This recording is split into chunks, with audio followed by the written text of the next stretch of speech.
Hello, everyone from Asia and to all our audiences around the world, especially to our friends in Taiwan. This is CPD Asia, the online continuing professional development platform for Asian radiologic technology societies, and hosting the 51st CPD Asia program is the Taiwan Society of Radiological Technologists, TWSRT. I am Peachy Lunan, CPD Secretary General and your CPD Asia program host. We are live streaming on YouTube. Just search MSR or PARI, P-A-R-I, or VART, V-A-R-T channels. So you can join us live or watch the replay anytime. Now, to formally start our program, may I call in President Hui Yuan-Wu of the Taiwan Society of Radiological Technologists for her welcome message. President? Okay, then Peach Luna and the presidents and all participants, good evening. I'm the president of TWSRT, Gui Yuan Ho, and I'm happy that you can, all of you can join today's meeting. Both of our speakers are professional professors in Taiwan. I wish you will gain valuable insights this evening. Thank you. Thank you, Madam President Hui Yuan-Wu of the TWSRT for that warm message. Okay, before we start, let me take a moment to extend our heartfelt appreciation and warmest welcome to all the presidents, officers, organization representatives, and panelists joining us from various member radiologic technology societies across Asia. Let us greet and welcome President of Macau Radiological Technologists Association, MRTA, President Fernando Ko. Hello, good evening, everyone. I am Fernando from Macau. Thank you. We have also here President of Perhimpunan Radiographer Indonesia, Indonesian Society President, Dr. Giek Subianto. Hello, good evening, everybody. Hello, okay, thank you, everyone. Yeah. Also with us here is President of Vietnam Association of Radiological Technologists, VART, President Thai Van Loc. Hello, everyone. Hello, old friend. Congratulations, TWSRT. Congratulations, President Yuan. Thank you. Thank you so much. Yes, we also have President Mr. Nung Ta Ing of Hong Kong Radiographers Association, HKRA. Good evening, everyone. Hello. Thank you, TWSRT, to hold this conference. Okay, thank you very much. Of course, we also have here President of Malaysian Society of Radiographers, MSR, President Mr. Sawal Marsait. Hello, everyone. Good evening. Thank you, TWSRT, for organizing the CPD ASIA at this moment. Thank you. Yes. Also joining us here is President Vitarana Gamage Wimalasena of Society of Radiological Technologists, Sri Lanka. Hello, good evening. Congratulations, TWSRT, President Yuan. Thank you. Welcome for the CPD Asia 50 authors. Thank you.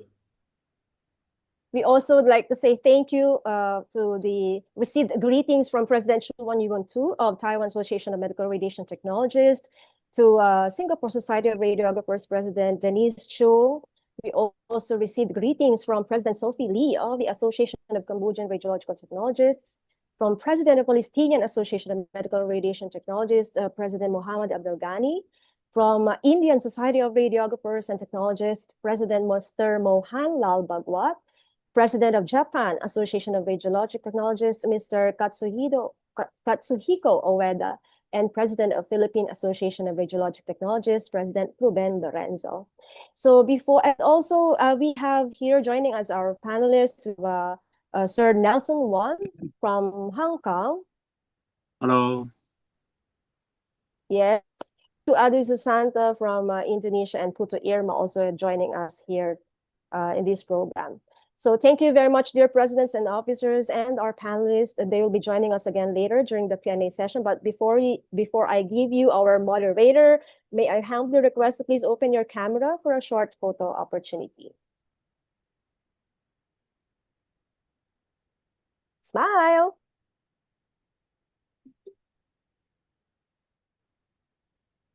Yeah, I see now President Sophie Lee joining us here. President Sophie Lee, hello. Hello, good evening, Luna. And President here and friend. I miss you all. Thank you, President Sophie Lee. So before we begin this enlightening session, let me call in our moderator, Mr. Cheng Wei Lee. Hello, everyone. Thank you for all of you to attend of tonight's CPD conference. I am Cheng Wei Lee, come from TWSRT. So it is my pleasure to be moderator of tonight's meetings. As we know, artificial intelligence will be a very big issue recently, and also plays very important roles of medical imaging applications. So tonight, we will focus on the application of artificial intelligence in clinical medical research. We have two experienced speakers will share their study and introduce how we can do in this field.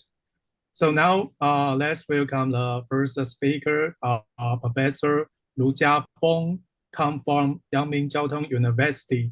And Professor Lu is an expert with considerable experience in this field of AI. So let's welcome Professor Lu. Okay, thank you for the kind introduction. I think it's my great honor to be here. Before I can share my screen, I think I'm going to provide a link for the downloadable materials, but I think only the host can see, right? So maybe, I'm not sure Peachy will help me or not. Maybe you can help me to transfer this link to all the participants anyway. Okay. And I'm going to also share my screen. So I think it'll be possible that everyone can see the QR code anyway. Okay. So right here, I think everyone should be able to see the title page for my slide. And right here, it is a QR code. If you do feel comfortable anyway, feel free to use your iPhone, your cell phone, or even the pad to scan the QR code. And if you do want to get the direct link for that one, I think Peachy will help me to transfer the link to everyone anyway. Okay, so I'm going to give you like 30 seconds to do that. So make sure you can see Google Drive, basically covering the handout right here, my PowerPoint slides, and also some materials for your reference anyway. So when you are doing that, I think I can quickly go through the topic right here. I think without no surprise right here, I think you know I'm going to share my tips anyway, my tips for writing a radiological AI article anyway. So as you know, this is my name. I come from the Department of the Biomedical Imaging and Radiological Sciences. I do have many publications related to the imaging AI, medical imaging AI anyway. So I do want to share my experience to help you maybe on your path to the future publication for the AI article anyway. Okay, so I'm not sure whether I can actually get the feedback from the participants. So I want to ask Peachy, is that possible I can see the response from all the participants? Is that possible? Using the chat, sir. Chat box Using here. chat. I'm going to ask them to give me the answer like A or B. So I hope I can see that. Is that possible? Yeah, I think so. Okay, very good. So let me just give a very quick trial right here. So everyone, if you can hear my voice, if you can understand my request, please type A. Just send me an A, okay? Just like a one letter A. So I can see whether you are doing that. Okay, so let me check. Okay, I see.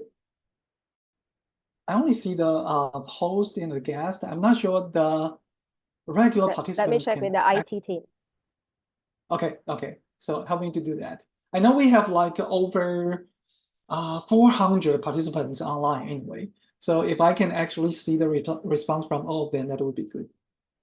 yeah, I can only see the response from other chairmen from different country and different society, which is lovely anyway. Thank you for the response anyway. Yeah, so I think it's okay. We can also wait for everyone. Make sure that everyone can scan the QR code right here anyway. Okay.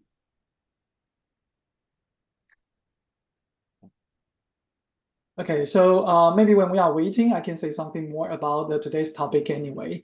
So you can see I'm going to share the tips, right? So tips means it won't be that difficult anyway. I just want to make you believe.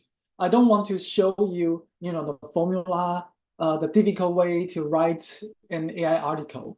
Right now, we all have, the help from the AI, I mean, generative AI, to help us write an article anyway. But I think there are still, a few concepts we should keep in mind. I mean, the key points, the right path that we should do, so we can actually get the right things, right components for writing an AI article anyway. So that is the tips I'm saying. Not the big thing. It can be small, but I think it will be the key concepts that you can actually use when you are writing an AI article with or without generative AI anyway. That is something I'm going to do. Okay, so I think I can still not see the response from all the participants. Yeah, it's okay. If I cannot see the response from all the participants, I will count down. All the guests right here, right now, maybe present from different societies. I'm counting on you. So please provide your response to me anyway. Okay, so without further delay, I think I can start. So if luckily, I think we will be able to see the response from all the participants. Okay, so in the very beginning, I want you to make a quick judgment on the images right here. So as you can see, this is a small part, not a full scale anyway, just like a small part of a low dose CT. Of course, you can see this is a small part of the chest, okay? So as you can see right here, I use these two red arrows right here, try to point out the lesion that we may see right here. So you can easily see it's pretty close to the pleural area right here anyway. But now the question would be, when we see this kind of the lesion, actually these two are very small. It's actually, with the size smaller than 1 centimeter, smaller than 10 millimeter. Okay, that's small. But the key question would be, with the technology of the low dose CT, chest, the low dose CT, we are now, able to identify small non-larger or small lung lesion right here. But the question would be whether this lesion is benign or malignant. Do we really need to perform invasive, even the exam or even the surgery to remove this kind of the lesion? That would be the key question when we see this small lesion on the LDCT image anyway. So now, if we are going to design an AI can help us to do the early, sometimes we say diagnosis, or sometimes we say early classification of these small lesion. Again, whether it is benign or malignant. Okay, that will be a more like the binary. That means pick one from these two possible choices right here anyway. That will be the question, okay? So now think about this. If I am writing an article related to this topic, I'm going to ask you to help me identify which kind of the way is the right way to write down or to describe the key information for the potential readers, okay? So now I'm going to go through 3 slides and I'm going to ask all of you, if you can, provide the response to me, okay? So it's more like a small activity. Just pick one for me, okay? Now you can see we have 2 blocks right here, A and B. I want you to determine which one may be more suitable for the article, like what I just mentioned, with the goal just like what I mentioned anyway. Okay, so think about this. A, early lung cancer detection is critical to improve survival and reduce treatment cost. It sounds like, motivation or the reason or the goal why we want to do this kind of the AI development anyway. So now look at the B. Lung cancer is a critical disease and we use the AI for lung cancer patients. Okay, so now I want you to tell me which one is the better one. Just pick one. Okay, so let me check. Oh, now I think I can see feedbacks from all the participants. Very good, because now I actually see many responses. Okay, so I think you all agree. I do hope that you can also see the response from other participants anyway. So you can see OA. Okay, there is no exception. I think everyone gives me A right here. Anyway, so I think it's pretty clear, right? But the question is why? Why we determine A is the better answer anyway. I don't want to say the answer or mention anything right now, but I want you to just bear with me, stay with me. Let's look at the next slide. Now, I want you to do the pick one activity again, but now I can look at this part. It sounds like, you know, the material method. I'm describing the data set anyway. Okay, so again, let me help you to read through A. Some clinical data were collected, and we used the deep learning to analyze them. That would be A. So how about B? We used 5,000 chest CT scans from 3 hospitals to train in 3D CNN for classification. Okay, pick one for me. Which one do you think is the suitable one for describing the data set and maybe potentially the AI model? I don't know, the method, the key methods. Which one is the suitable one? Please tell me. Okay. Oh, now we see some different answers right here. A small part of you say A, still saying A, but I think most of you give me B. I think so. Yeah. But again, I can see some of you say A. Again, I think you all have your own reasons, but the majority right here, I see more B's compared to the A, right? Okay, I think we all agree with that one. Okay, but still we got A. So I think some of you may think A is short, A is concise.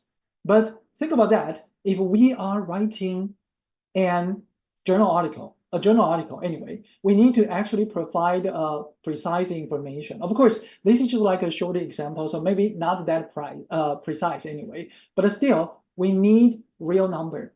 We need a real data source anyway. So think about that, which one should be the better one anyway. Okay, so now I'm going to go for the next slide. You can see this is the activity for the pick one, the third part anyway.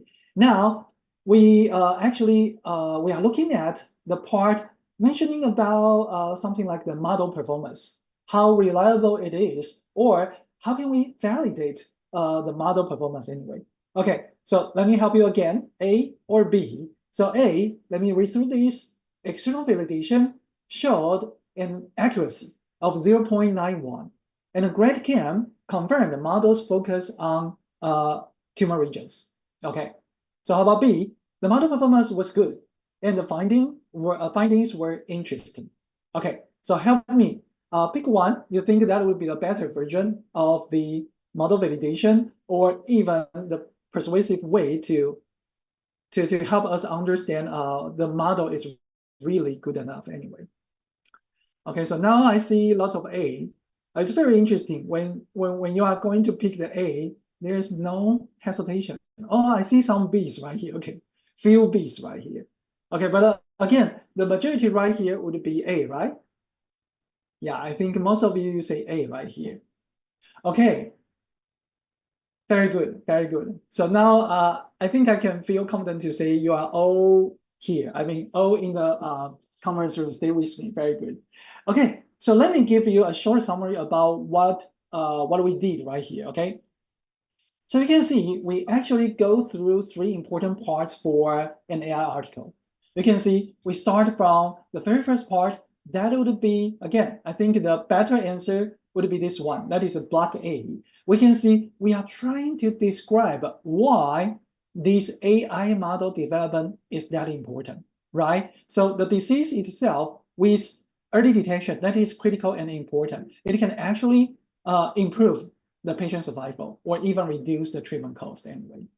You can see for the second one, when we're talking about the method or materials, we need to mention the precise size of the data set. So you can see right here, for example, 5,000 chest CT scan. And again, we need to describe the resources of the data set. So you can see 3 hospitals right here. Finally, we are saying something about what is the real model we are training. So that would be a 3D CNN. And what is a short purpose classification? Either benign or a malignant one anyway. The final one, just like what we mentioned, model performance. Again, because this is more like the scientific study, we can simply say it is good.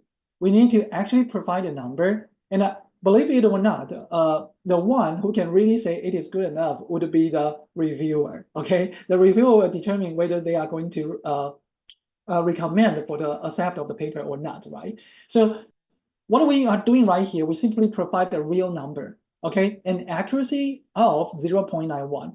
Whether this is good enough, it's reviewers or editors' decision, right? Okay, and you can see in order to make sure we can actually explain in certain way, I mean, explain the model finding or explain the model focus right here, we can use kind of the technique like the grade cam right here. We can see which part of the imaging that the defined model is actually focusing on or looking at anyway. So remember, today, I'm not going to teach you the techniques about the AI. I'm talking about the tips of writing an AI article anyway. So even though we are actually in the very beginning, we simply touch 3 important things right here. I'm going to show you these 3 important blocks, or sometimes I say 3 important steps. These are my tip 1. Okay, so just like what I say, today I'm going to show you my tips for you. But actually, I'm going to show you 3 tips right here. So this is the tip number 1. Okay. So now these 3 steps right here, let me just show you the underlying meaning for the 3 steps.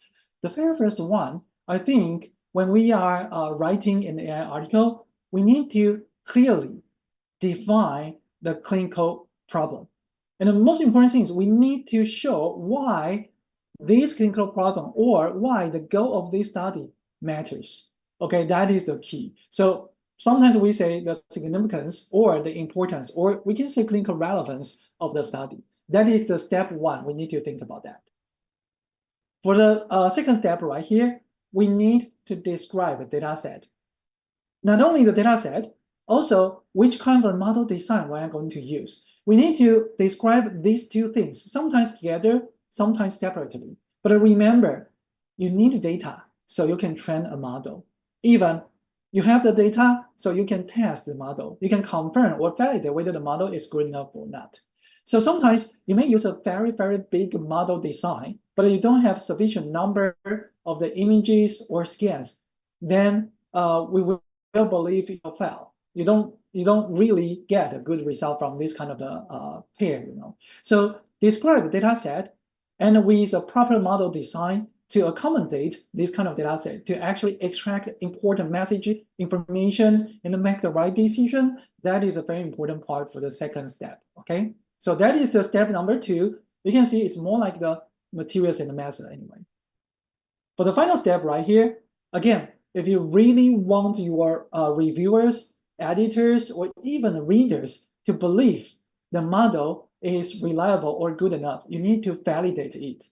Okay, so validate means normally we need to use a test data set, or sometimes we say validation data set to investigate or to measure the accuracy, sensitivity, specificity. Sometimes you can use F1 score, sometimes you can use AUC. There are a lot of different measures you can use, but still you need to rely on them to validate the model. Finally, if it is possible, sometimes it is impossible, but sometimes it is possible. I would say for most of the case, it is possible. You should try to explain, or sometimes we say interpret your findings. Why you think the AI models can help you determine this kind of bionic classification. And in certain level, which part of the imaging or which kind of features do you think the AI model actually count down to make the decision? Sometimes the decision can be identify the location or the size of the tumor. Sometimes it can be, just like what I mentioned, do the classification, benign, malignant, yes or no, positive or negative. It can be a lot of things. But still, if we can explain why the model give you this kind of decision, which kind of feature, which part of the imaging, that would actually help your readers or the clinical personnel to believe to believe the model performance anyway. Okay, so I would say this short summary shows you 3 key steps when we are writing an AI article. Okay, so let me repeat it again. The first one, it will really related to the clinical relevance and importance. Okay, what is the problem you want to answer? Second one, you need to have the right data set. Not only the imaging or scan itself, sometimes come with the annotation, come with the ground truth. So we can design a model and train it. Final one, we need to prove the model is really reliable. So validate it, and if it is possible, explain your findings. Okay, so I think among these 3 steps, the very first one is something we can touch today, because for the second one and the third one, it may be really close to the techniques issue and technical issues right here. So that will be not that easy or that easy to cover within today's talk anyway. So I'm going to just give you more information about the very first step. Again, just like what I mentioned, clinical relevance. So again, the potential topics for radiological AI application, it can cover something like a workflow optimization, image reconstruction, early disease detection, automatic segmentation. Sometimes it can be the lesion segmentation. Sometimes it can be organs or tissue segmentation, lesion classification, or the prognosis prediction. Okay, so think about that. If you try to just summarize all the publication right now, you can easily see it will actually included in one of the topics right here. So think about that. If you can come up with something and actually related to one of the main topics right here, it will definitely be clinical relevant anyway. Okay, so that would be tip number 1. Now I'm going to show you my second tip right here. So you can see tip 2. I want you to make several comparisons right here. Again, I'm not sure whether you do have the experience in writing an AI article. So I'm going to ask you to provide your response to me again. Okay, so let me just draw a line right here. Okay.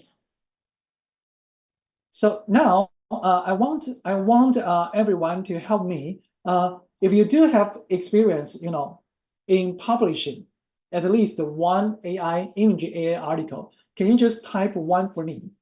1 means yes. That means you do have the experience. If you don't have the experience, give me 0. That means you don't have any experience in publishing any imaging AI article anyway. So show me 1 or 0. Okay.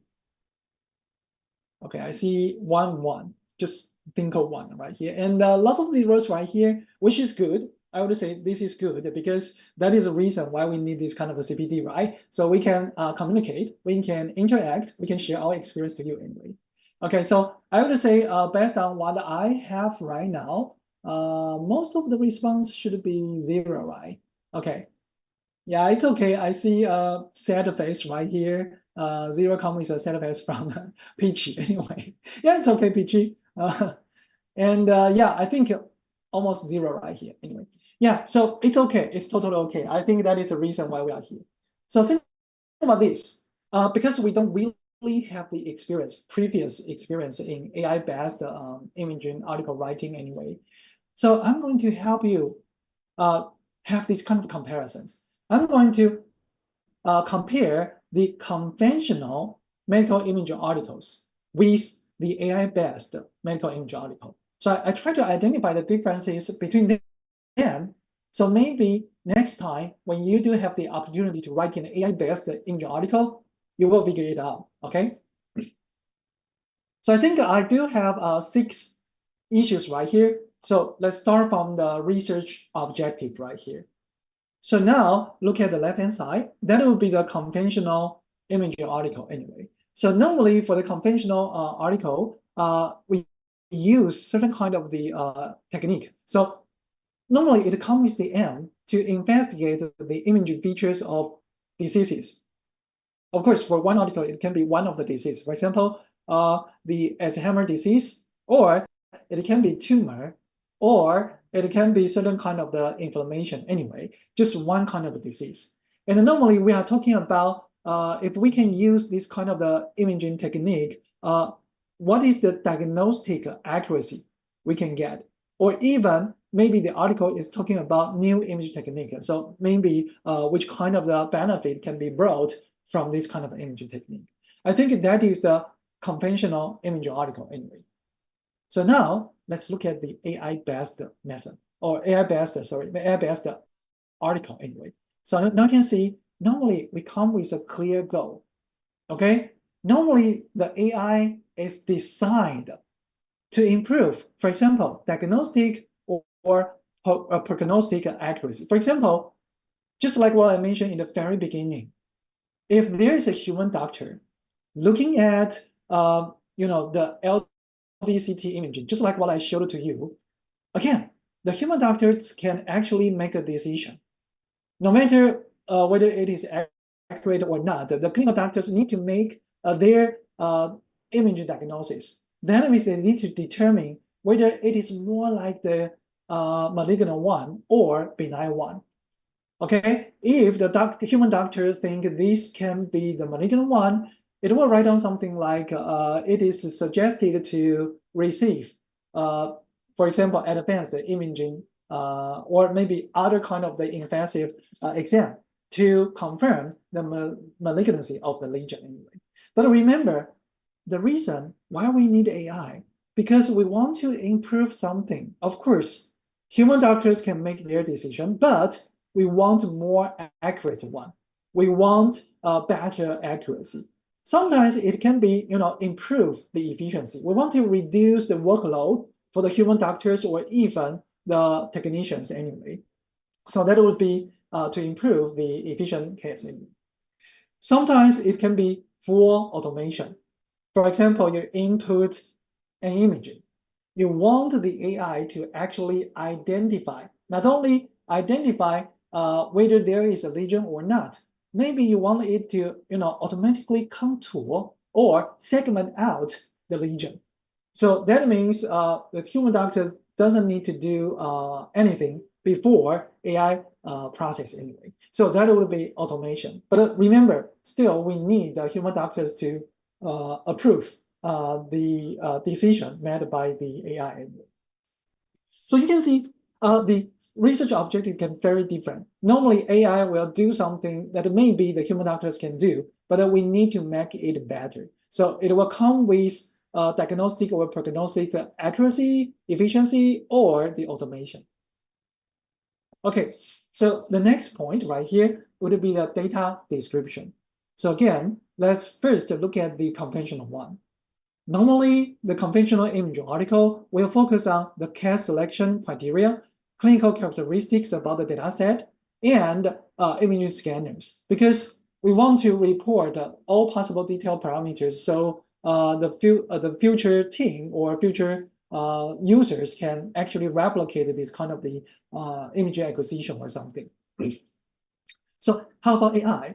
So again, now you can see AI, we will really focus on the data source. So we need to provide a detailed explanation of data source. So that means which kind of image type you are using, even which kind of scanners you are using, what is the number of the cases you are collecting, and what is the hospital or location, or even sometimes the countries you collect the data from anyway. And we need to actually describe how we separate the whole data set into the training part, validation part, and the testing part. So I say this is a train, validation, and test split anyway, because it's just like the teacher-student relationship. Teacher, like me, I'm teaching my student using a certain kind of the materials. But in the future, I want to test them without showing them any materials during the test, right? So I need to separate my data set into training part and test part at least anyway. So I use the training data set to build up the model, but I will use a separated part like the test data set to confirm the model performance anyway. So normally in a conventional data set, we don't describe this kind of the data split, but for AI, this is the key. Finally, because we are going to train the AI for most of the case, I think the supervised AI will be applied.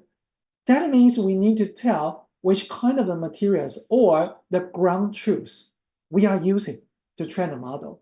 So that will highly rely on the human annotation, I think for most of the case anyway. So you need to clearly describe how you annotate the imaging. That means how you label the imaging, okay? How you provide the ground truth to the AI. So that is something you need to describe. Now let's look at the third point. That will be the methodology description, okay? So now you can see conventionally, we will focus on imaging protocol, clinical study design, and statistical analysis. Normally, we say if you cannot identify the statistical difference right there, maybe it'll be very hard to be published anyway. But for AI-based methodology, you can see we emphasize the model architecture. So that is the structure of the model. How we train the model. So we will provide the training pipeline, data preprocessing. I think it is well known, not only the data and the model itself, how you pre-process. That means process the data before you really use them for the model training. It is also the key step to improve the model reliability and the model performance anyway. And then finally, you can see what is the evaluation method to confirm the model performance. You also need to describe these kind of things. So if you compare the conventional one with the AI-based, you can see AI-based sometimes we don't really need statistical analysis. But of course, a group of people say sensitivity, specificity, accuracy is also a kind of the statistical index anyway. You can also say that, of course, but you can see that is very different compared to the traditional one like the t-test, ANOVA. Normally, we don't really need that one for the AI-based study anyway. Okay, let's look at the fourth point right here, external validation. Okay, do we really need a separated data set that is actually not included in the original model design? You can see for the conventional study, we don't really think about that. Okay, we don't really require an external validation. We don't really need to do that. But for AI-based study, I would say there is a strong focus on external validation. I think people tend to believe without the external validation, we do have a certain kind of the bias. Sometimes we say selective bias anyway, because we are only looking at the data from sometimes single center or single hospital. So maybe you have very constrained or preserved parameters for the AI training anyway. So without the external validation, I think so-called the reproducibility or the generalization can be very low across, especially across the institutions anyway. Okay, so you can see that is different because AI is designed to be used, you can see, outside the lab, outside the original hospital. So sometimes we will think about external validation. The fifth one, figures and visualization. I would say conventionally, the conventional paper, we will definitely show one of the imaging.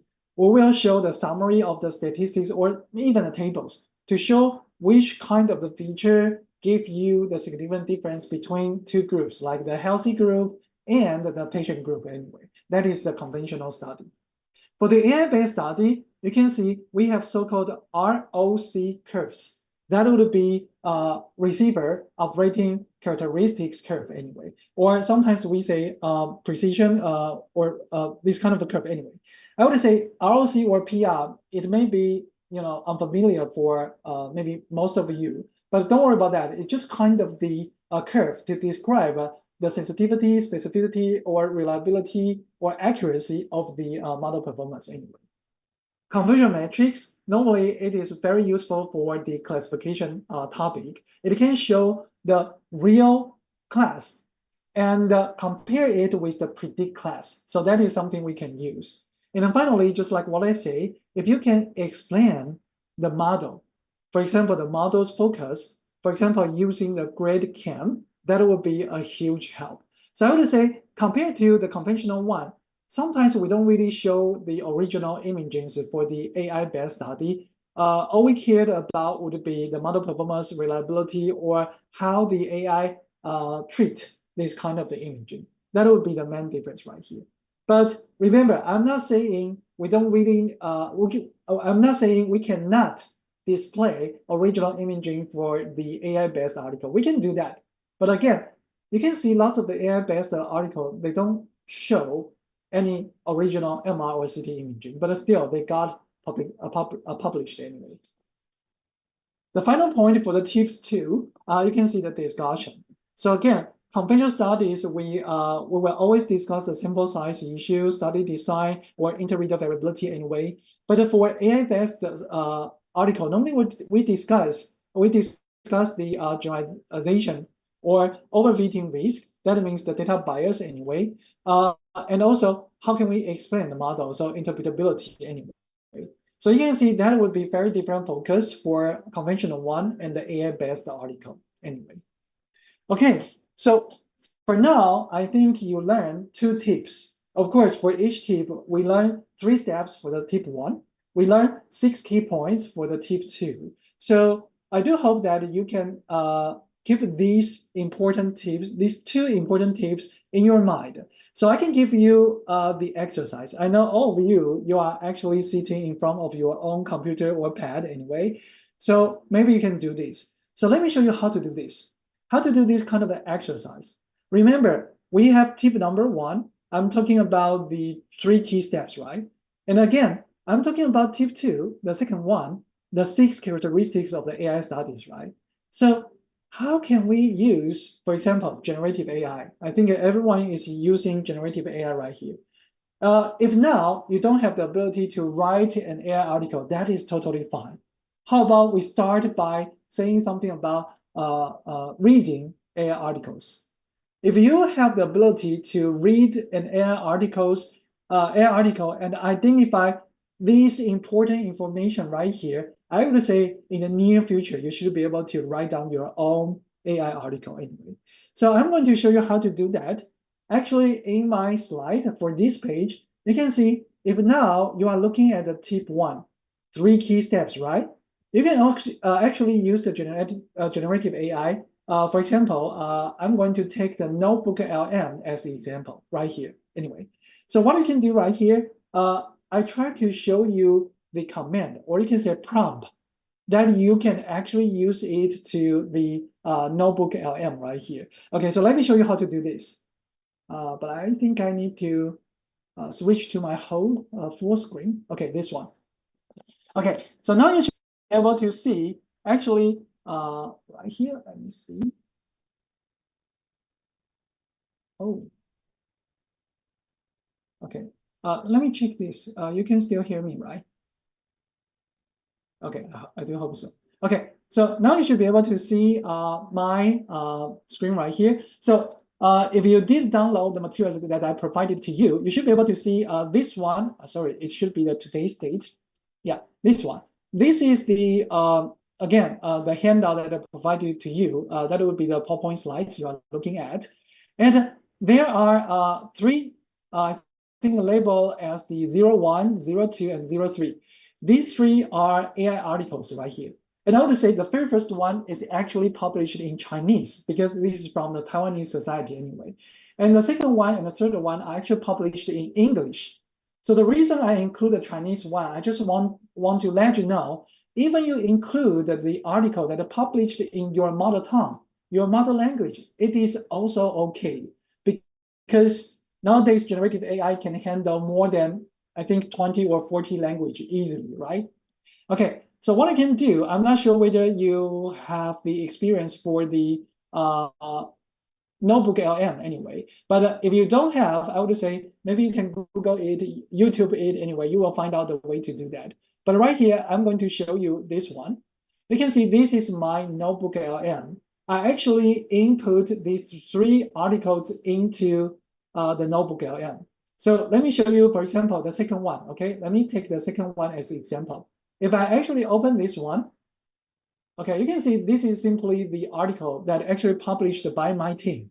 Anyway, so you can see my name right here anyway. So you can see this is the paper published in one of the ASIA journal anyway. You can see it is describing how I use the AI to predict the patient outcome, okay? So that is something you can do. So again, can you use notebook LM to identify the key steps? Remember, 3 key steps and the 3 characteristics of the AI study. Can I do that? So let me go back to the, again, the notebook LM right here. So that, now I would say, what you can do right here, you can simply copy. Let me just do this for you. You can simply copy the prompt that I provided to you. You can see I'm going to ask the generative AI to summarize the relevant description about 3 key steps, right? 3 key steps in tip 1, if you do remember. I can do something like this one. Now I want to only focus on maybe the second article that I mentioned. Okay, so let me do that. So now I can see you don't really need to read through the article. You can simply wait right here, and the generative AI, supposedly it should be able to help you identify the key right here. So you can see the very first one, okay? You will see this is the lung cancer study, okay? And the reason why this is that important, because it actually have very high global cancer-related mortality anyway. So you can see we are going to identify the patient who can really or likely to benefit from the immunotherapy anyway. So that will be something we are going to do anyway. So you can see we try to develop a predictive model, and we try to predict the progression-free survival. So you can see IO right here is the immunotherapy. So you can see AI try to help you summarize the very first things, clinical relevance. You can see what is the data set. You can see we include the 206 lung cancer patients right here. Okay, so you can see this is the data set. And you can see actually what is the model design. We use the radiomics. So you can see we use the radiomics to find out the clinical features as well as the imaging feature. Let me see, where is my imaging feature? Right here. The imaging feature, imaging biomarkers. So that would be the intratumoral and the peritumoral vasculature radiomics. So that is the radiomics. I combine both of them. I use the deep learning model called TWSRT to predict the personalized PFS anyway. Finally, what is the model performance? You can see right here, I can see the AUC ranging between 0.76 and 0.8 with the C-index around the 0.83 anyway. You can see many detailed informations right here. So that is for tip 1. If you want to quickly understand the tip 2 right here, again, you can simply just copy the prompt from my PowerPoint slides right here. Okay, you can do the same thing. Okay, so now you can see I'm looking at the tip 2, 6 major characteristics of the AI, right? So now just wait for a moment. Again, the generative AI will help you to summarize these key 6 characteristics. So I would say if you really want to read through an article, instead of read through word by word, this may be a more efficient way to do so. So now think about this. If you are writing an AI article, after you finish your very first draft, try to throw it into the generative AI and try to check whether you really cover the 3 important steps and the 6 characteristics right here. Okay, so I think this is a quick demonstration. We don't really have time to show you how to use a generative AI, but just try to give you an idea. You can do this in the near future anyway. Okay, finally, I'm going to talk about the tip 3. Tip 3 is relatively simple. I'm talking about the guidelines. Okay, so remember nowadays for the international SCI journal, they all believe we need to report the AI findings or AI model following certain kinds of guidelines. So I would say guidelines actually can be downloaded or found out through this kind of the website. For example, Equator Network is a very, very famous, popular website, providing all kinds of the guidelines for the clinical, papers or reports anyway. So among all of them, I pick these 5. These 5 guidelines are actually related to the AI. So I would say these are all the abbreviation from a very long name. So don't care about the full name right now. But you can see the claim. It is the guideline that you can use to report your AI study in medical imaging. Tripod with AI, that would be the machine learning or AI-based prediction. The START AI, that would be the AI-assisted diagnostic approach anyway. Consort AI and Spirit AI are the clinical trials, but you can see a little bit different. The second one would focus on the interventional trials with AI. Okay, so again, within today's folder, let me show you. You can see we do have the files right here, like 3 to 6. Okay, So these are 4 of the guidelines. I don't provide all of them to you because one of them is still under, it should be these 3, yeah, because some of them are still actually under the draft issue. Let me just check whether I have all of them right here. Sorry, let me check. Okay. I do have more. Sorry, so that is the problem of my my folder. Actually, we have more for the Google Drive. Yeah, right here we have 4. Yeah, we should have 4 because only one of them is still under the draft. But actually, we have used 4 of them. Anyway. So feel free to just open one of them. You should be able to see it's more like a checklist to help you find out whether you report important things within your manuscript anyway. So just remember, keep in mind that you have these 5 guidelines. Just think about what is the key topics you are talking about, and just follow one of the guidelines. I think it will guarantee you have a higher successful rate for your publication. So if you do want to find out the original website, just look at this list right here. That is something I can provide to you. So I think I stop. I should give you the summary. So remember, I mentioned 3 tips right here. For the tip 1, 3 key steps. Tip 2, 6 characteristics of AI study. The tip 3, 5 reporting guidelines. So I always call it 3-6-5 principle. So remember that. I think you will be able to construct a very good AI article anyway. So I think that should be all for my sharing. So I welcome for any potential questions for you. Recording in progress.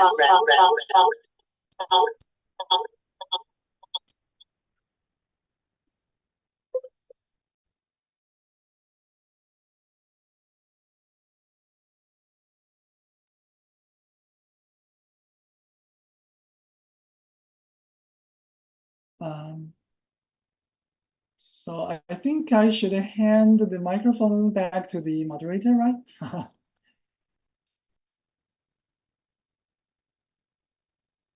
Do we have Zhenghui?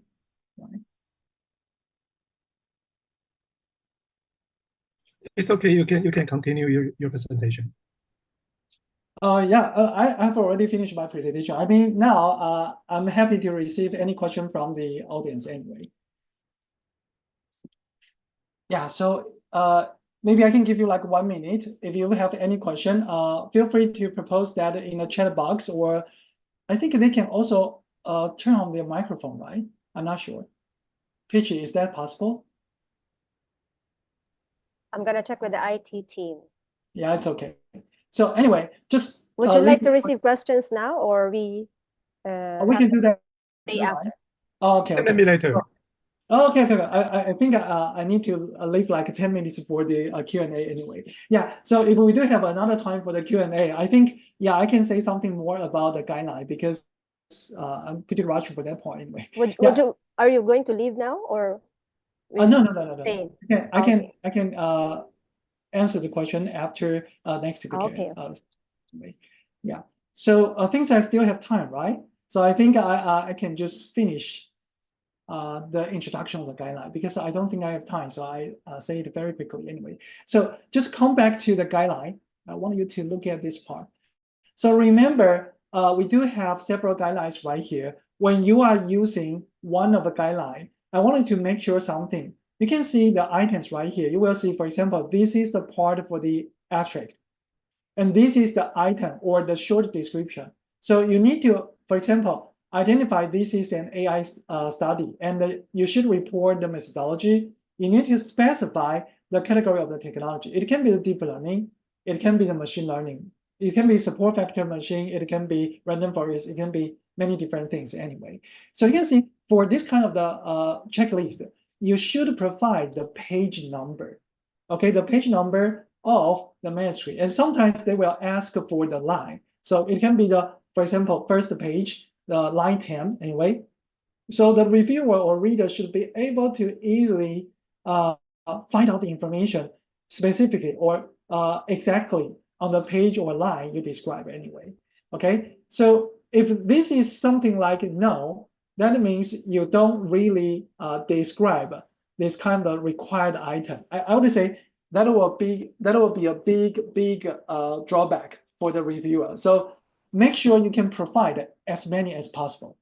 don't give no or not available all the time. Sometimes it can be not available. For example, you are not really use the traditional method or something, or this is kind of the specialized study. Maybe you can pick the NA, okay? But remember, try to provide as much as information you can do. That will really help the reviewer to evaluate the quality or reliability of this study. So think about that. If you are the reviewer, you see this kind of the checklist from one of the manuscript from the author groups anyway. You see all the pages and the lines reported for all the blocks right here. I think as a reviewer, you will be very happy. You will think about, yeah, I can find all the necessary items recommended from this claim guideline, right? That would be a perfect situation. Now think about the different situation. If you see lots of the no right here, or even just like a 5 or 10 no's right here, I think that will be a big deduction. That means big no, also a big no to your manuscript anyway. So remember, this kind of the guideline is not simply like a checklist. It's kind of the reminder for you before you really submit the checklist to, or the manuscript to the journal submission system anyway. Make sure you can provide as much as information you can do. That is the key, okay? So if you now compare maybe across different checklists right here, for example, now we are looking at the tripod. You can see a little bit different, right? Because this is actually proposed by different team. But still, you can see they actually follow similar structure. Start from the title, abstract, introduction, methods, and you can see many sub-items right here. And you can see the description right here, but again, you will always find out the page. They will always ask you to tell the reviewers which page you actually reported this kind of the key information anyway, okay? So you can see, sometimes you will see very long list.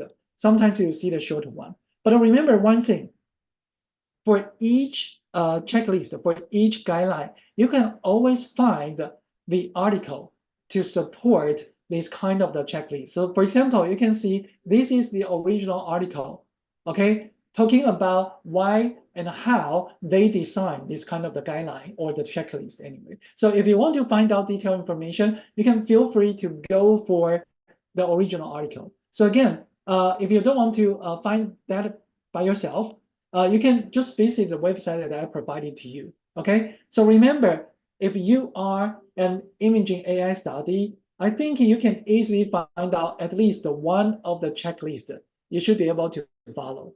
Without this kind of the international guideline, again, it will be very, very hard to publish your article in the high impact factor SCI journal.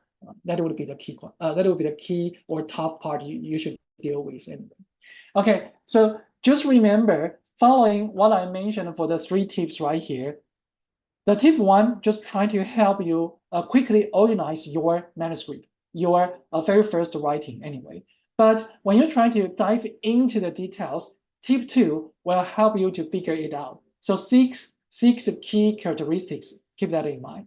But finally, when you finish the whole manuscript, try to use the reporting guideline, at least one of the reporting guideline, to be the reminder, to help you understand which kind of things you may miss during your writing anyway. So 365 principle, again, that will be the key if you want to have a successful AI writing, AI paper writing, and a very successful publication afterward anyway. So I think that should be all for my sharing. Okay, thank you.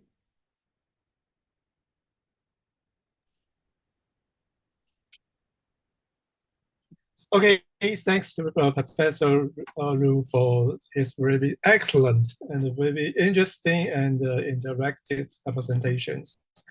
I think it's very, very useful and clear explain how to conduct AI study. Thank you.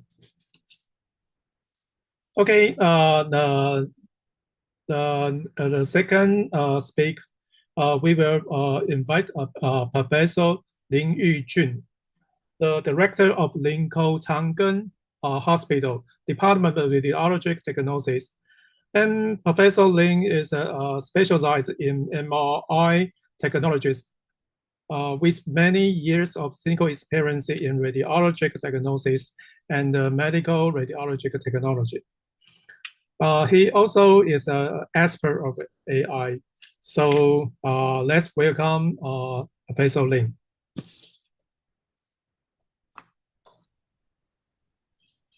Hello, I'm Lin. Can you see my slides? Not yet, but we can hear you. Wait.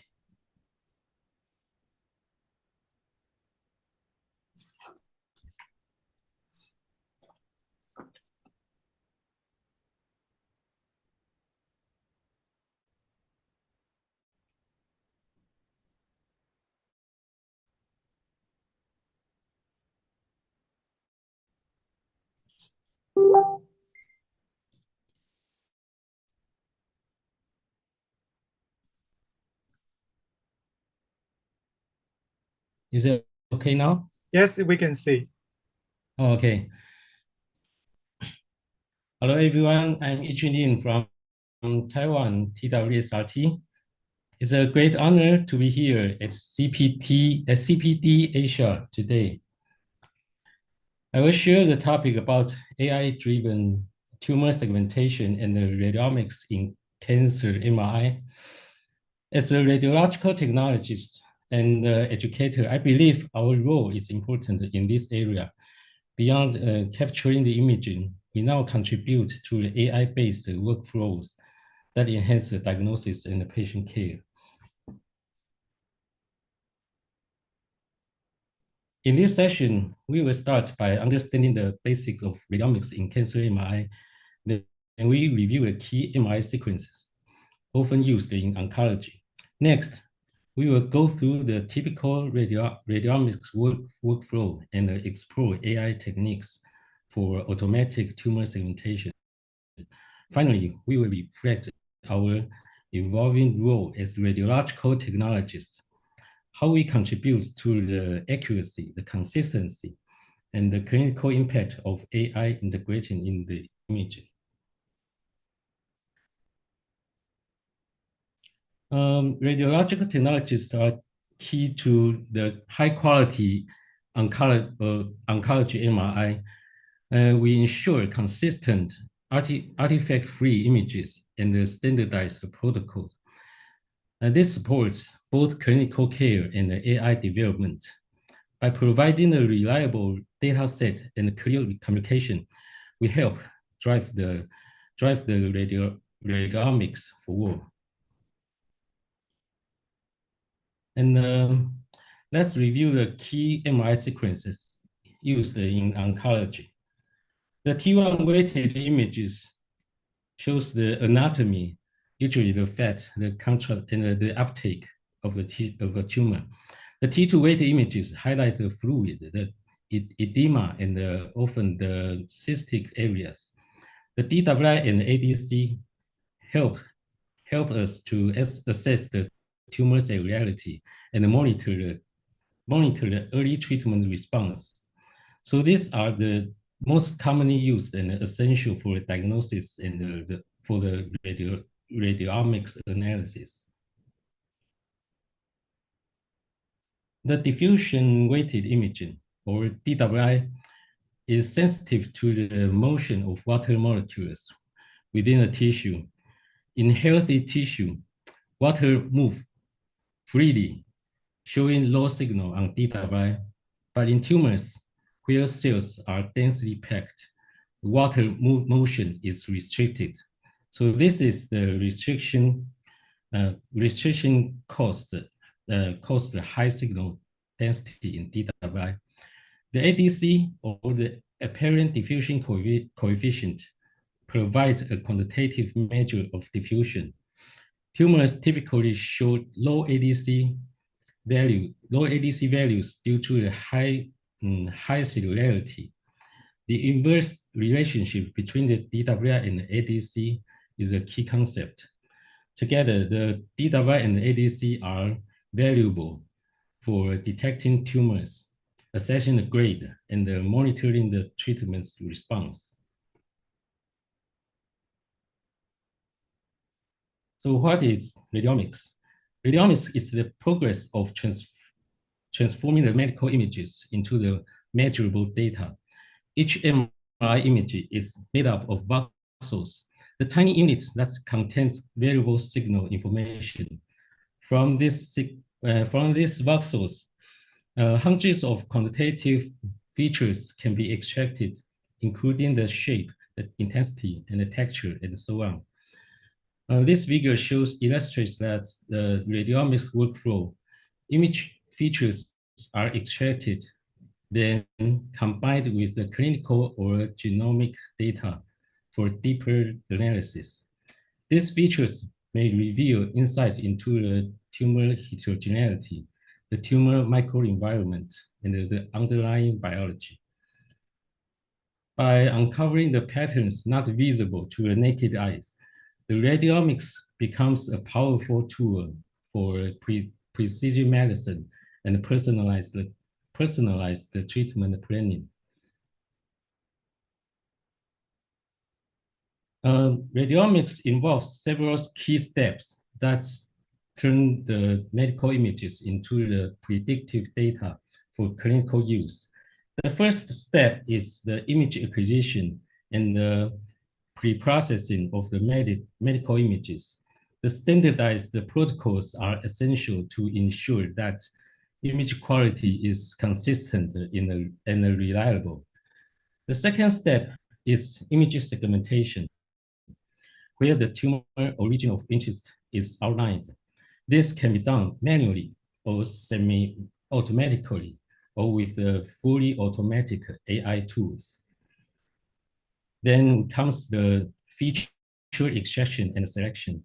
Here, hundreds of features like the shape, intensity, or textures are computed from the segmented region. The feature selection technique helps to reduce the redundancy and focus on the most informative markers. After that, these features are combined with the clinical or genomic data to build prediction models. These models are evaluated using tools like the ROC curve or calibration curve or to assess their accuracy and reliability. Finally, the output supports the clinical application, such as the diagnosis or treatment response or the disease monitoring.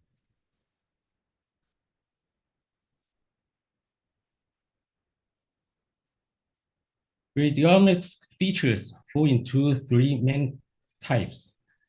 Shape. The shape features describes the tumor's form, like the volume, the compactness, and the roundness, and so on. This helps to identify structural differences between benign and malignant tumors. The first order features come from intensity histogram and include the metrics like the mean, the skewness, the entropy, and so on. They give a sense of the signal description inside the tumor. The texture feature look at the patterns and the arrangement of the pixel intensities. Techniques like the GLCM, the GLRLM, and can capture the tissue heterogeneity, which also correlates with tumor aggressiveness. By understanding these features helps the radiologists or researchers to extract the more meaning from the images. So what affects radiomics feature stability? Radiomics features are sensitive to many technical factors. So the consistency in imaging is critical for the reliable analysis. The scanner-dependent factors, magnetic field strength, the resolution, and the coil type can all influence the appearance of images and the value of extractive features. The acquisition parameter, imaging settings like TETR or size thickness and the DW, the B values may affect the signal intensity and the texture for radiomics values. The ROI accuracy. Every small errors in tumor segmentation may lead to large change in the feature values. So this is why the precise and consistent segmentation is critical for reliable results. This slide illustrates that how radiomics can support clinical decision making in the head and neck cancer through a step-by-step process. You can see the step one. It starts with the imaging acquisition and pre-processing using the MRI OCT. The tumor is identified and analyzed to extract the key features like the texture, the shape, or intensity, and so on. The step two. These features are then used to build the predictive models by combining the imaging data with the clinical and the genomic information. The model can reflect the tumor biology and the patient-specific factors. Step three, the model output helps with diagnosis, staging, prognosis, and the risk stratification. It can even support the molecular proliferation. Finally, the radiomics contributes to personalized medicine, helping the clinicians tailor the treatment based on the predicted outcome and the patient characteristics. This approach example how advanced the imaging data can directly impact the clinical care. Radiomics transforms images into data that can enhance the decision making in clinical practice. The benefit is it provides objective, reproducible data that complements the radiologist's interpretation. It also supports the precision medicine by helping the tailor the treatment plans and based on the predicted outcomes. The role of radiological technologists. We play a critical role in ensuring the image quality and the acquisition consistency. So by following standardized imaging protocols, we help maintain the data reliability and contribute to high quality radiomics research.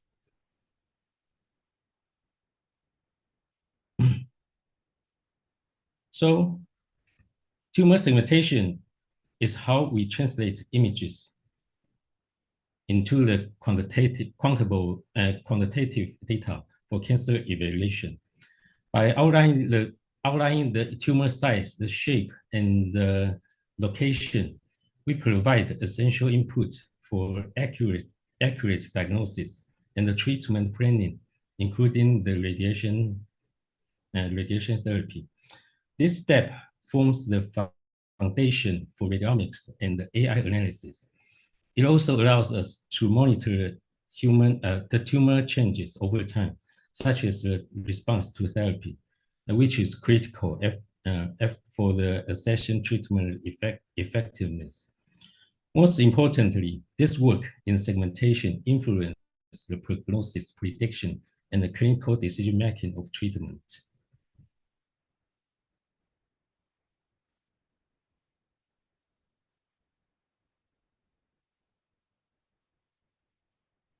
Okay. Sorry. This slide is the AI segmentation.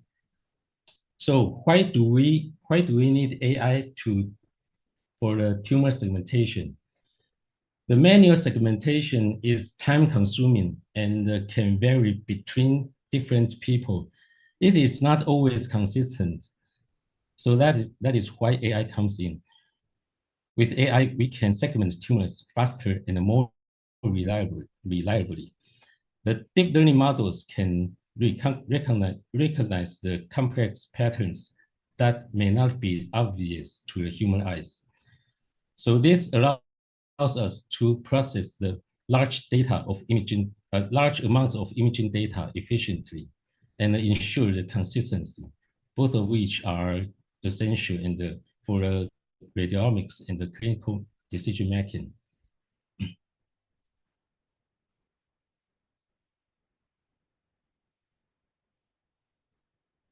So, how do DWI help us with the tumor segmentation? The DWI diffusion weighted image reflects the cellular density, so it's especially useful in identifying the aggressive tumor. This functional information adds the value between the anatomy alone, beyond the anatomy alone. When we use DWI as part of our workflow, we gain more accurate tumor boundaries, especially in challenging cases like the metastasis. With AI, we go a step further.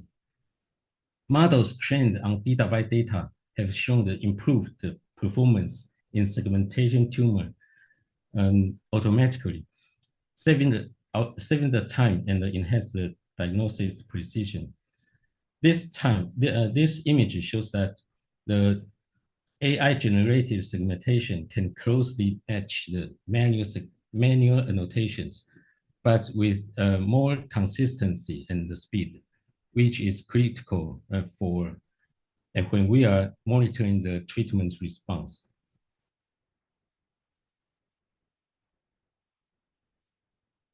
So, how do we actually carry out tumor segmentation in real-world practice? It starts with us. We are the radiological technologists. We acquire high-quality MR images. This is the foundation of accuracy of following steps. Then we define the regions of interest, or ROI, on the images. Once that's done, we move into the pre-processing and the data analysis. But quality control is key. That's why we radiological technologists, we carefully review the contour and make sure the segmentation is accurate. Maybe together with radiologists.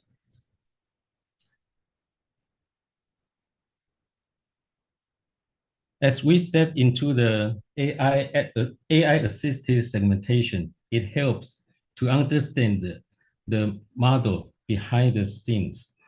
We commonly use the convolutional neural network, the CNNs, to extract the patterns from the medical images, like the tumor age or the tissue textures. The model we often use the UNet is the most commonly used model. So it is designed for the biomedical image segmentation. It has symmetric encoder and decoder structures. The encoder compresses the image into the meaningful features, and the decoder reconstructs the segmentation map. So what makes UNet powerful are the 6 skip connections. They connect the matching layers from the encoder to the decoder. So this allows the model to train the fine spatial details, which also capture the overall context. This architecture forms the foundation of many end-to-end segmentation pipelines used today. Because of the effectiveness of UNet, it inspired many variations of the architectures, including the attention UNet, the residual UNet, and so on, which they built on the same core backbone.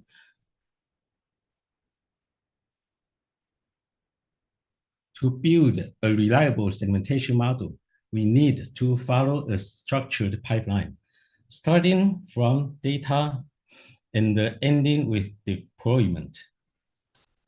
First, in data preparation, we use expert-labeled data set where tumor regions are clearly annotated.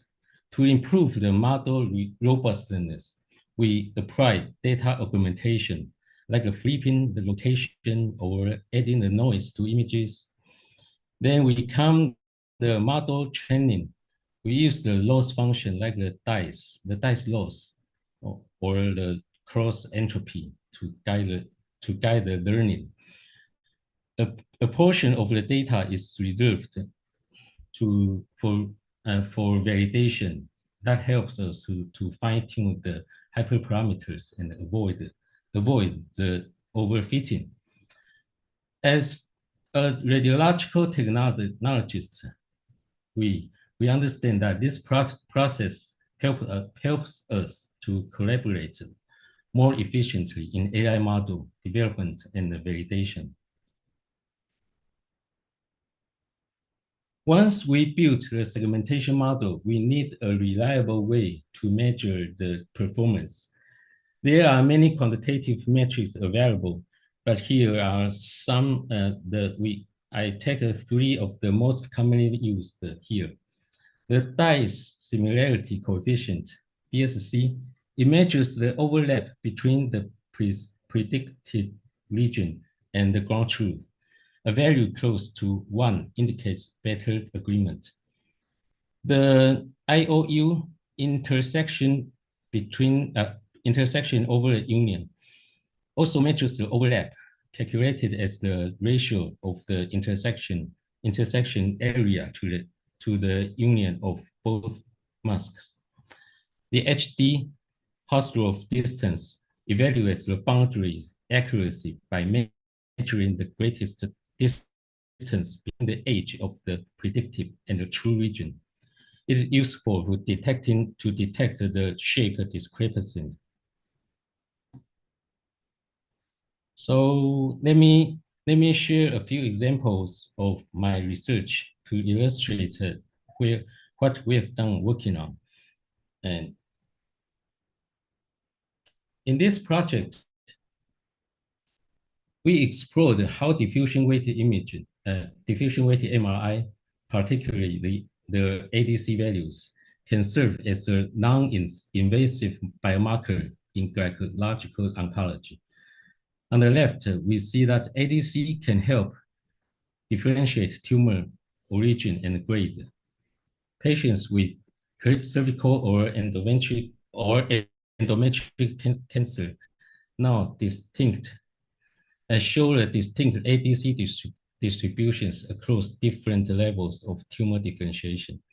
On the right, we use the ADC to stratify the prognosis. Low ADC values were associated with worse survival outcome in cervical cancer patients receiving the CCRT. Together, these results support the clinical potential of diffusion MRI in both the diagnosis and the risk stratification. To extract radiomics biomarkers from diffusion MRI, we follow this pipeline. We start with the patient's MRI, then segment the tumor. We build a 3D tumor volume and extract the features such as the intensity, the shape, and the textures for the risk prediction. However, manual outlining the tumor on every slice is time-consuming and labor-intensive. This bottleneck is exactly where AI can help us to speed up and standardize the segmentation, making the radiomics more practical for clinical use. In this study, we developed a multivariable prediction model to improve the diagnosis accuracy in uterine adenocarcinoma by combining different MRI and the MR spectroscopy. We extracted radiomic features from segmented tumors, such as ADC values, and integrated them with spectroscopy data to build a predictive model that can differentiate between the cervical and the endometrial cancers. This study demonstrates the value of multi-parametric imaging in enhancing the diagnostic prediction for uterine cancers.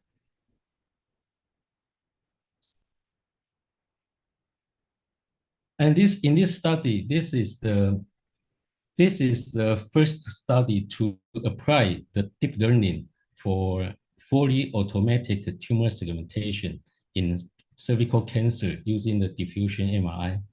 We trained our model using different diffusion sequences and achieved high segmentation accuracy with a DICE score over 0.9 in training data set and up to 0.82 in the testing data set.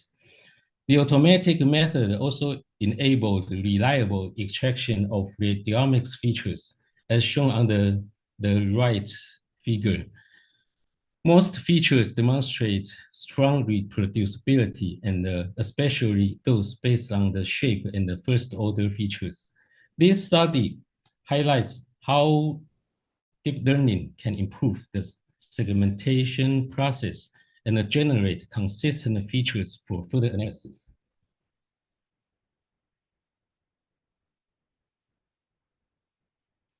So traditionally, radiomics analysis involves several manual steps, from identifying the correct image type and the slide selection to tumor contouring.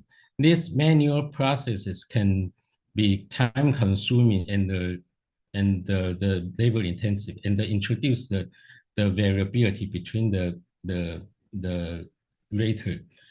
Here, we introduce a one-stop automatic pipeline.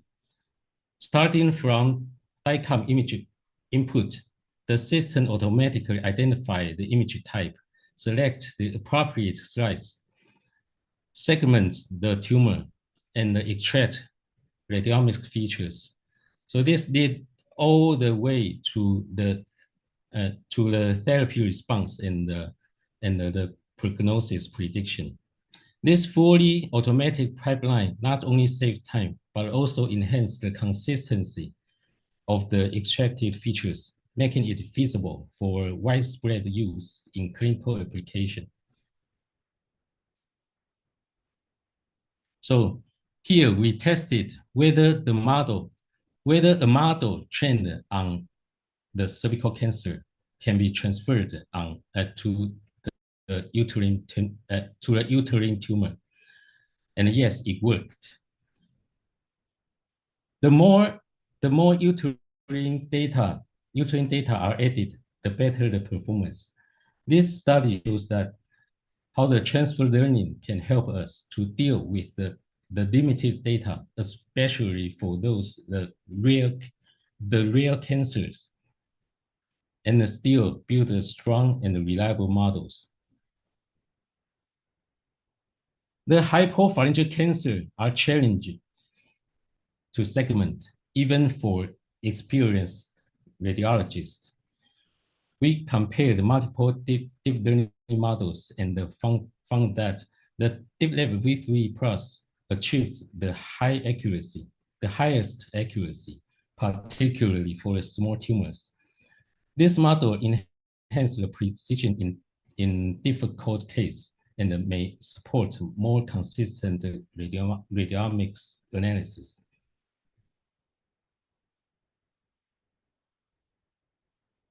So to ensure AI model robustness in clinical practice, we need data diversity and continuous training. Training with images from different hospitals or different scanners and the protocols then may help the model to generalize across the real world setting. Continuous learning means updating the model with new cases and using user feedback to refine the predictions. This ongoing process improves accuracy and maintains performance across patient population and imaging variations.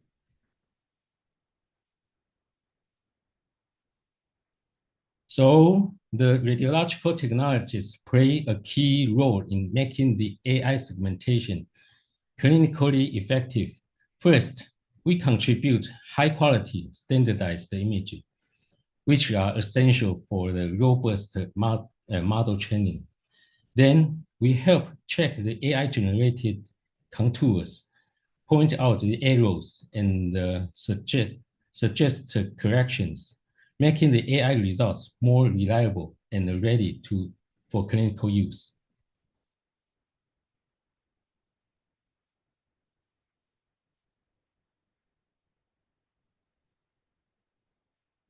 Oh,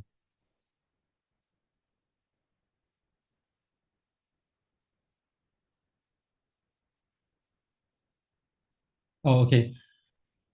When building the AI models for tumor segmentation, choosing the right architecture really matters. For example, UNet is the classic choice. It's simple and effective and ideal for clean and well-annotated data sets. The attention UNet takes it further by focusing on the tumor age, which helps in segmenting the irregular shapes. Then we have the NNUNet. This model configures itself based on your data and consistently performs well in the international challenges. And finally, 3D UNet is built for 4 volume MRI scans, making it suitable for 3D clinical imaging tasks. So each model has its strengths. So pick the one that fits your clinical and research goal.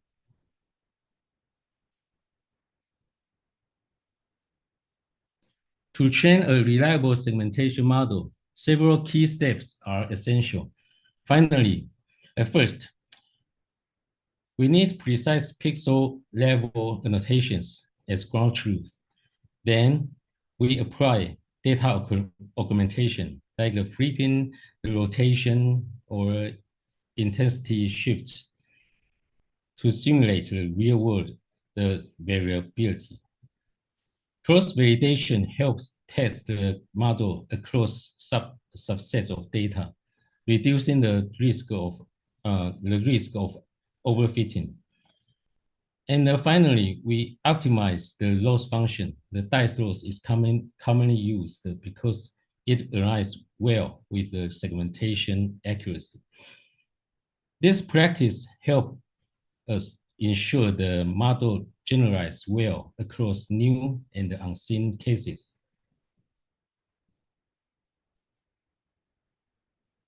The limitations. As the radiological technologist, it's important to understand the key challenges when applying the AI in practice. First, AI needs the large amounts of well-labeled training data, which can be difficult to collect in clinical practice. Second, models trained on one scanner may not perform well on the other. This limits the generalization. Third, deep learning models often lack the explainability, making their decisions hard to interpret.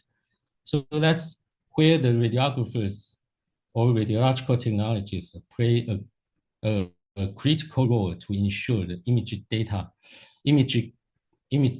quality and validate the AI output for clinical use.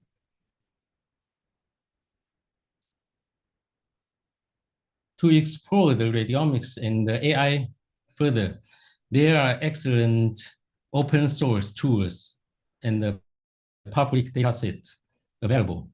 For the tools, the PyRadiomics, the MONAI, and the 3D slicers are widely used for radiomics feature extraction, AI model deployment and development, and the image image visualization.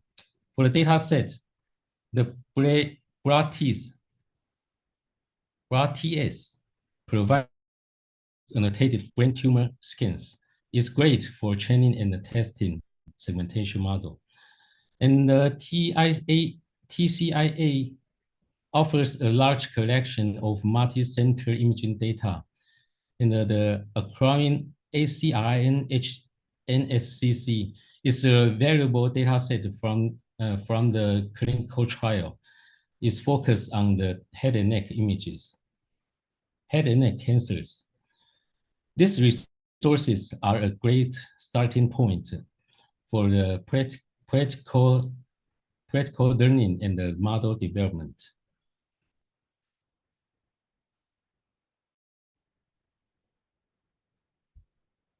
While the AI offers powerful segmentation capability, it has important limitations.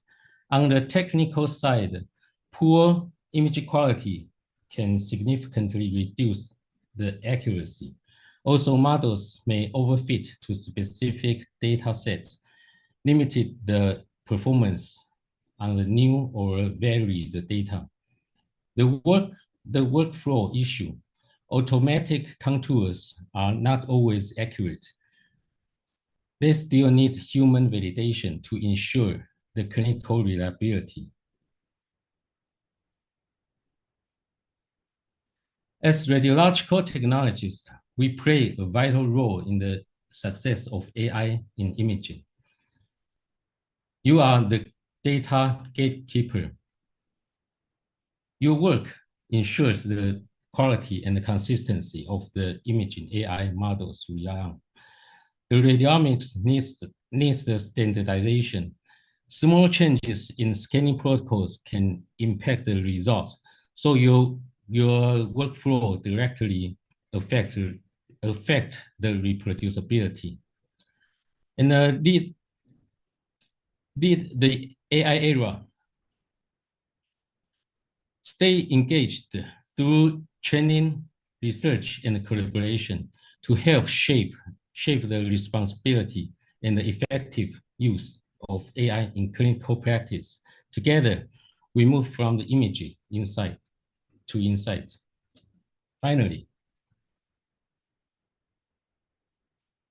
as a radiological technologist, I would like to encourage all of us to embrace our involved role, not just as image acquisition, but also can actively contribute to AI development, ensure the image quality and the standardization, and the patient-centered innovations in medical imaging.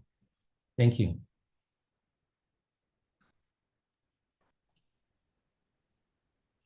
Okay, thank you, Professor Lin. So I think I have to thank for all speakers in this section to give us excellent presentations.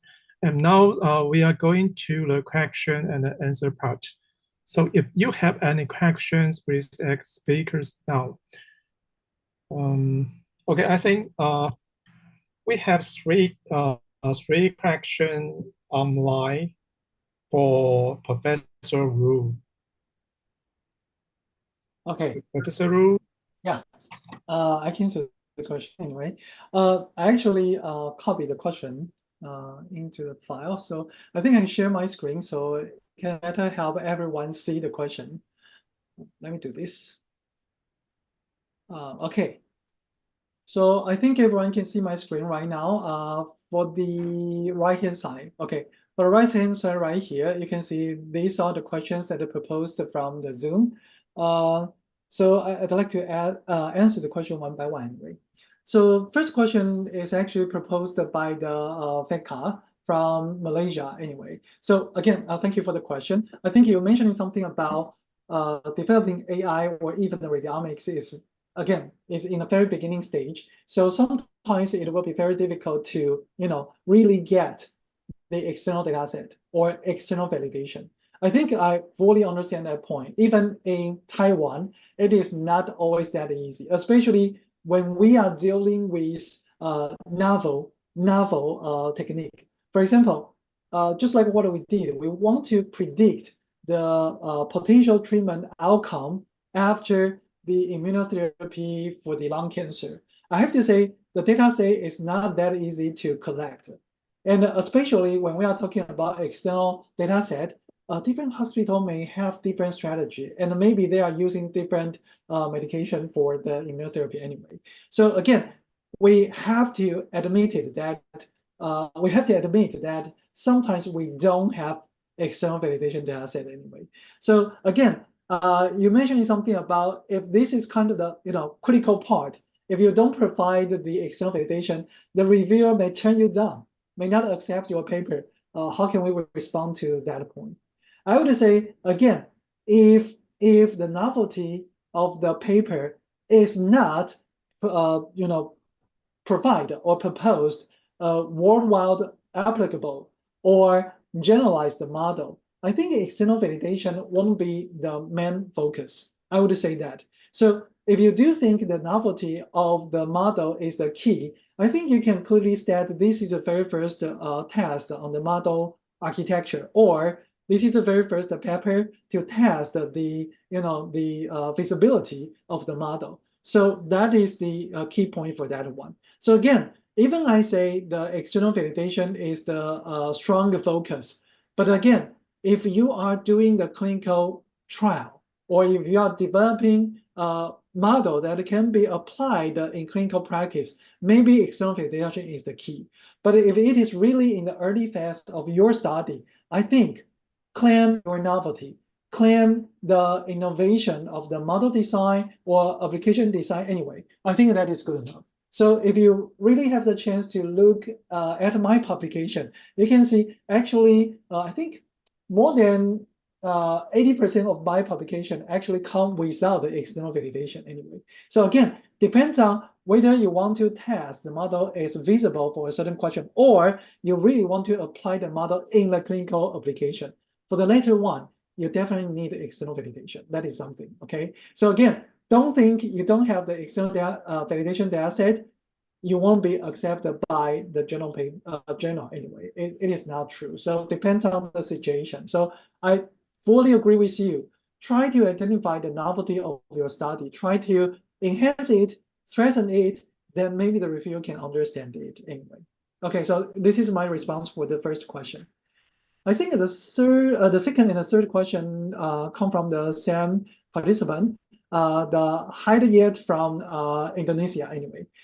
So I think you focused on the issues about the guidelines, right? So the very first question you say, how do these guidelines ensure transparency, reproducibility, and ethical responsibility? So I actually show, for example, this is a claim. I think the first guideline right here, and another one, this is a tripod with the AI anyway.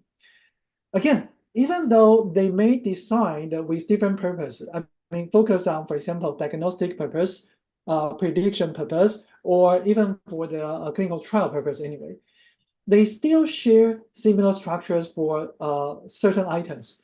For example, when we are talking about transparency or reproducibility, I think it's all about whether we can really reproduce the results or rebuild the model following the description in the manuscript, right? So you can see, for example, let me just take these two guidelines as an example. You can see, you can always see something like, the request for describing the data sources right here. So you can see this is the data sources, okay? This one, you can see for data part right here, you need to actually describe the source of the data, okay? And you need to actually clearly specify the dates or even the criteria you include the data. Not only the data itself, you can see, you also need to describe, for example, the data preparation. So what does that mean? That means, again, the key step. What is the preprocessing steps you applied? Whether you control the quality, which kind of data were included for the further study anyway, or further model building anyway. You need to clearly, disclose all the necessary steps so other group can reproduce your results. Another important thing would be when you are talking about the ethical responsibility or the transparency, you can always see something like this part. For example, this is a tripod, right? You can see there is a part called open science. This one, not only the funding, you can see conflict of interest, the protocol, whether you register the protocol, whether the protocol can be accessed, okay? And whether you register this one, so this is a registration. But nowadays, I think AI study really cares about open data set or open code or open software anyway. So you need to clearly say whether the data is available for other teams or whether the code for the model, at least for the model architecture, whether the people can download the code. So again, it is all about the transparency. Transparency can guarantee the reproducibility. And also with all of these things, we can guarantee whether, we can also see one more item, that is the ethical approval right here, okay? Sometimes we will see something like data de-identification. So that would be, for example, in claim right here, I think there is a part called data de-identification. Like this one, you can see the data, and there is something about data identification methods anyway, or de-identification methods. So how to remove patient information from the data. So not only the data itself should be approved by the IRB. You can see right here, the source of data, whether the full study protocol is available or something anyway. So you can see there are a lot of things we need to follow. And again, if every single item of the guidelines was followed by the authors, that means I think we can basically guarantee the important ideas about the transparency, reproducibility, and ethical responsibility anyway. So I think this is the reason why we need guidelines to actually check important items right here.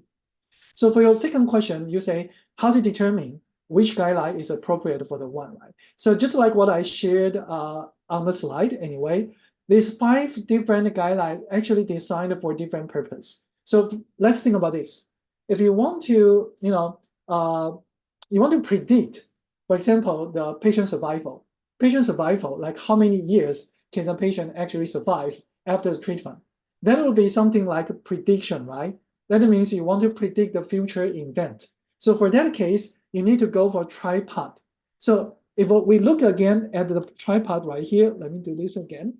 You can see tripod will really focus on one thing that is called predictors right here. You can see this is one of the items in the tripod. Predictor means how reliable it can predict the future event, right? But you don't see the predictors in the claim because claim is more like a general guidelines for the AI in medical imaging. So I would say, if you really understand the purpose of your study, try to find out the one that best fit for your purpose. Okay, if you are actually design an AI that can be used to assist diagnosis, you go for start AI. But again, this is still under the draft formation anyway.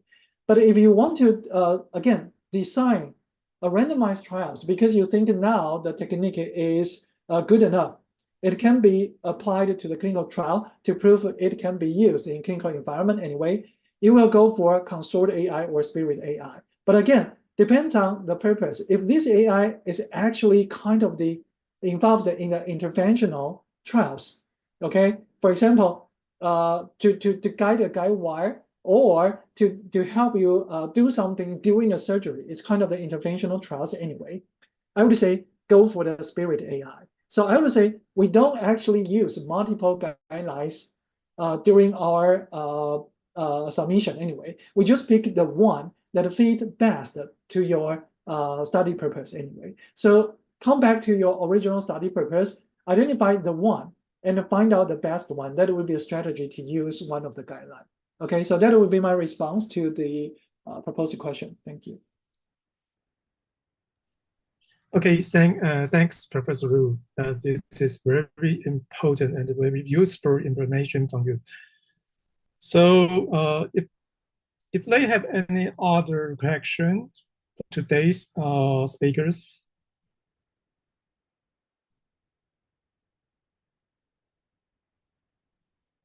Okay, so if there are no any other questions, I have to thank all our speakers again. Then I think then the next we'll give the time, the next time to Luna. All right.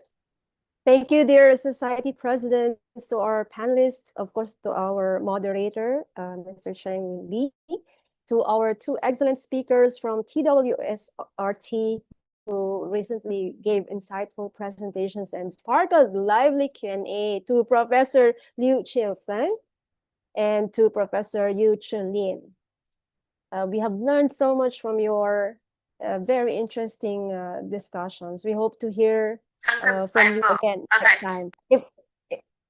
I think this is one of the first discussions related with AI-based articles. So we're thankful to you, Mr. Professor Feng Liu Chen.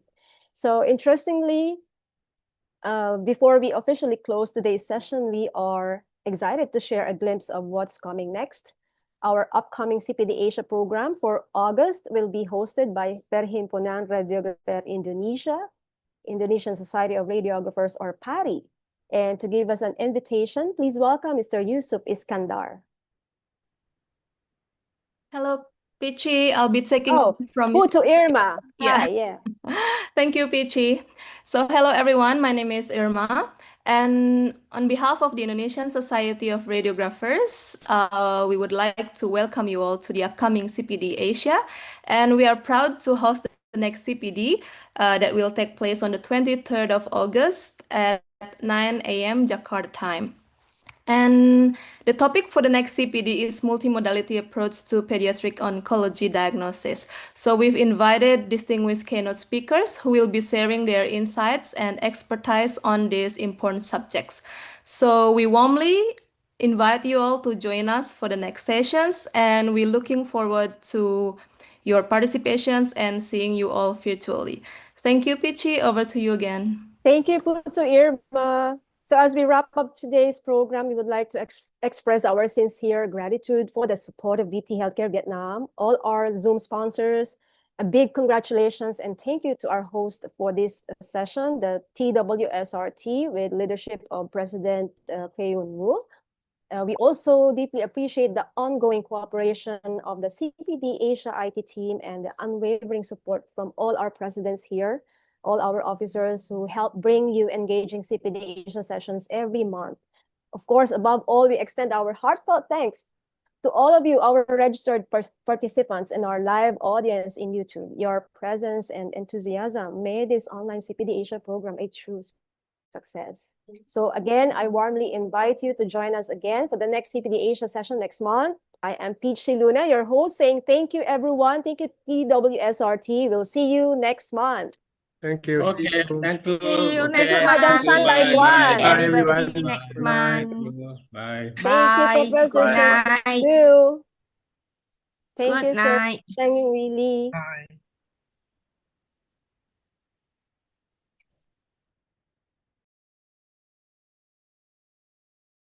Recording stopped.